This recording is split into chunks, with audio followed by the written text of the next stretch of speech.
What's up, everybody? It's the Digital World Podcast. And I've been talking about this a lot of the backlog of cargo ships at the port of LA. And the reason I'm doing it is because I do believe that this is going to set precedent for the crisis that is coming. And it's already here. And people are feeling it.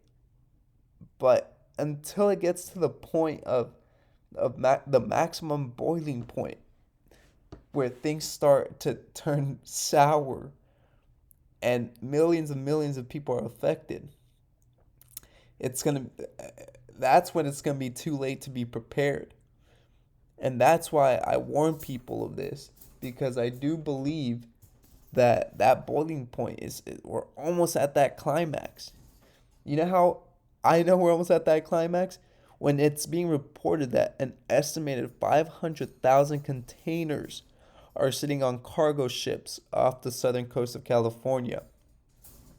Now, 500,000, can you imagine how much product is is being held back and backlogged and needs to be shipped to all these stores? And with the shortage of truck drivers, with the shortage of workers, how is all that going to be? That's going to take months, maybe, maybe a year. 500,000 containers. Unbelievable.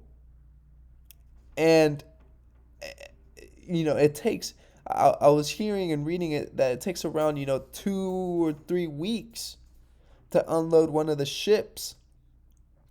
So if and there's 70 plus ships out there on the port waiting on the Bay Area to get unloaded. Now you do the math. Folks, I'm telling you, a crisis is coming, and it's coming fast. And, I thought this was an interesting tweet. Now, I'm not saying something's going to happen in October, but when you look at historical dates, a lot has happened in October. Bank panic of 1907, stock market crash of 1929, Black Monday in 1987. Okay, and we're being warned of a U.S. default on their debt, which I do not believe will happen. But, it's just something to keep your eyes on and be aware of that, because history is really important to understand. And another thing that I've been harping on is power outages. This is Mark Moss, who lives in Puerto Rico. He said that the power has been going out for over 12 hours, and over 800,000 people have been affected. He said he left the city where lights stay on, but feels bad for the poor people on the island who are stuck in the dark, probably have no heat. Their food is going bad, or there is heat, and their food is going bad, and this is the real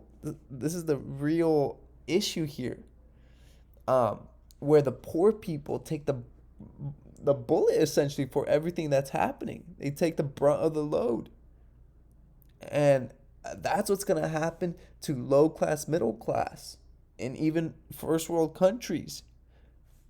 Because when this situation escalates, like I said, to the climax, the boiling point, where you have, power outages, you have energy crises that are happening, you have backlog of ships, uh, folks, you can't expect this to get better. Some people say I can't wait until 2022 because it'll be better than 2021. Well, I don't want to be the bearer of bad news, but 2022 is going to shape out to be worse than 2021. And I say that as best I can, because I know it's discouraging, but also we don't want to be caught off guard, because then it'll be that much worse. If you can prepare beforehand and help your family members, why not do that? And so I'm encouraging you to work together with a group of people that family, and be prepared. I'm not saying go and hoard, but keep yourself informed. And that's why I'm trying to do the best that I can with whatever resources I have to get this information out.